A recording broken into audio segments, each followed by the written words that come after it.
Bismillahirrahmanirrahim. Assalamualaikum warahmatullahi wabarakatuh. Di kesempatan yang baik ini, saya akan mempresentasikan terkait hasil survei tentang pemahaman dan pengetahuan konsep halal pada produk, di mana video ini ditujukan untuk memenuhi ujian tengah semester mata kuliah industri halal dengan nilai pengampu misalnya Pretina SII MIC. Pertama adalah mengenai informasi responden. Di sini survei dilakukan kepada 6 responden dengan kriteria 3 generasi Z dan 3 milenial, dan pembagian 1 orang laki-laki dan 5 orang perempuan. Untuk domisili di sini terdapat 4 orang domisili Bogor dan 2 orang domisili Mataram, NTB. Data dan jawaban responden diambil melalui kuesioner yang disebar dalam bentuk Google Formulir. Untuk pendidikan terdiri dari 3 responden tamatan SMA SMK sederajat dan 3 responden dengan tamatan S1. Untuk pengeluaran individu per bulannya di sini sekitar 500.000 sampai 3 juta rupiah. Lalu berlanjut ke pertanyaan tentang apakah responden mempelajari konsep halal secara formal. Di sini 5 dari 6 responden menjawab pernah mempelajari konsep halal secara formal. Adapun untuk secara non formal, 5 dari 6 responden juga telah mempelajari konsep halal secara non formal.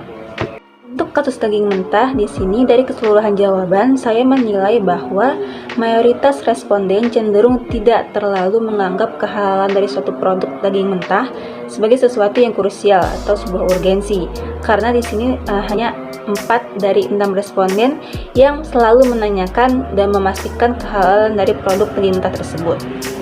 Lalu bagaimana cara responden mengetahui dan memastikan kehalalan dari produk daging mentah? Di sini 3 dari 6 responden bertanya kepada penjual mengenai kehalalannya, apakah daging tersebut disembelih sesuai syariat, apakah daging tersebut merupakan daging yang berasal dari tempat pemotongan yang higienis dan juga terhindar dari bahan-bahan yang tidak halal.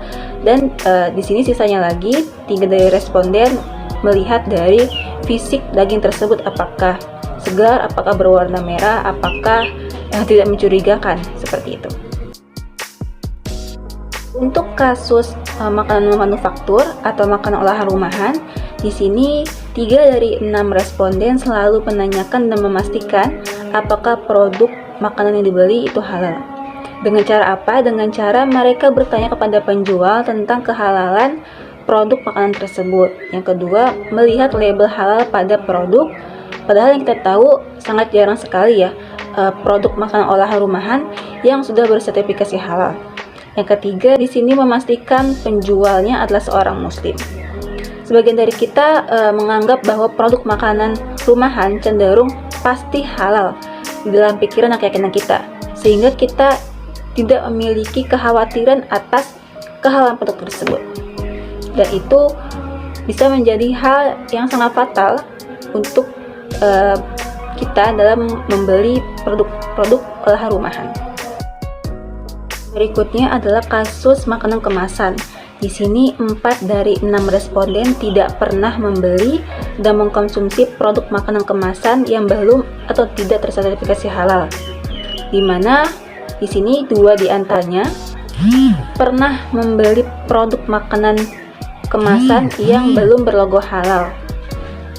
1 di antaranya beralasan karena tidak teliti dalam melihat produk, dan 1 lainnya karena alasan kebutuhan. Untuk kasus kafe dan restoran, di sini 4 dari 6 responden tidak pernah makan di kafe atau restoran yang belum atau tidak tersertifikasi halal. Adapun 2 dari 6 responden menganggap bahwa selama di dalam menu adalah makanan dan minuman yang baik, berarti itu terkategorikan halal dan mereka meyakini makanan tersebut adalah halal. Ini sama dengan kasus makanan kemasan, jadi hampir seluruh responden teliti dan tidak pernah mendatangi dan membeli makanan dan minuman tertentu dari kafe atau restoran yang belum tersertifikasi halal.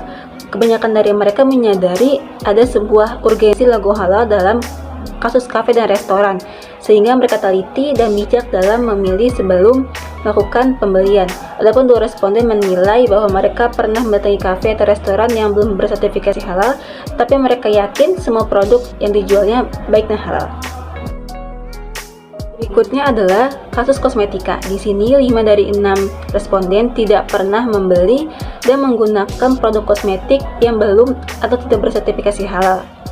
Di sini 2 di antara responden mengaku masih menggunakan dengan alasan yang pertama, produk tersebut dirasa lebih cocok ketimbang dengan produk yang bersertifikasi halal. Dan kedua, di sini mayoritas produk kosmetik yang berkualitas bagus belum tersertifikasi halal. Berikutnya adalah produk obat-obatan. Di sini 3 dari 6 responden tidak pernah membeli atau mengkonsumsi obat-obatan yang belum atau tidak bersertifikasi halal. Sedangkan 3 lainnya mengaku masih mengkonsumsi dengan alasan khasiat dari obat tersebut yang dinilai lebih manjur dan cocok untuk tubuh mereka. Dan yang kedua adalah anjuran dari dokter untuk mengkonsumsi obat tertentu. Sedangkan 3 responden lain yang tidak pernah menggunakan atau mengkonsumsi obat-obatan yang belum halal, mereka mengaku ada alternatif lain, yaitu dengan cara mengkonsumsi obat-obatan yang alami. Lalu pertanyaan yang terakhir yaitu, apa saran agar kita sebagai muslim merasa aman dengan status barang yang kita gunakan untuk kita konsumsi? Di sini responden pertama menjawab, memastikan untuk selalu melihat apakah produk tersebut berlogo halal atau tidak. Jika ragu, maka kita harus bertanya dengan penjualnya. Jika masih belum mengetahui secara jelas dan pasti, lebih baik kita hindari. Responden 1 juga berharap pemerintah dapat mempermudah akses pengusaha-pengusaha kecil sampai menengah untuk bisa mendaftarkan produknya agar tersertifikasi halal. Karena sejauh ini banyak para UMKM yang belum bisa mendaftarkan produknya karena mahalnya biaya sertifikasi halal. Responden kedua menjawab, selalu teliti dalam membeli dan mengkonsumsi suatu produk, seperti mencari informasi-informasi melalui YouTube ataupun Google. Responden ketiga menjawab, walaupun terbilang masih sedikit terkait logo halal, namun ada beberapa kondisi yang tidak membutuhkan logo halal dalam jenis makanan dan minuman ataupun kosmetik. Responden keempat menjawab, selalu melihat label halal pada produk sebelum membelinya adalah bentuk kesadaran kita sebagai seorang muslim agar terhindar dari produk-produk yang belum tidak halal. Responden kelima menjawab, seharusnya pada produk rumahan tetap harus memiliki sertifikat halal dan mencantumkan logo halal agar kita sebagai konsumen tidak merasa khawatir. Responden yang keenam menjawab, kita sebagai pembeli harus lebih cerdas dan cermat sebelum membeli atau mengkonsumsi suatu produk yang dinilai meragukan.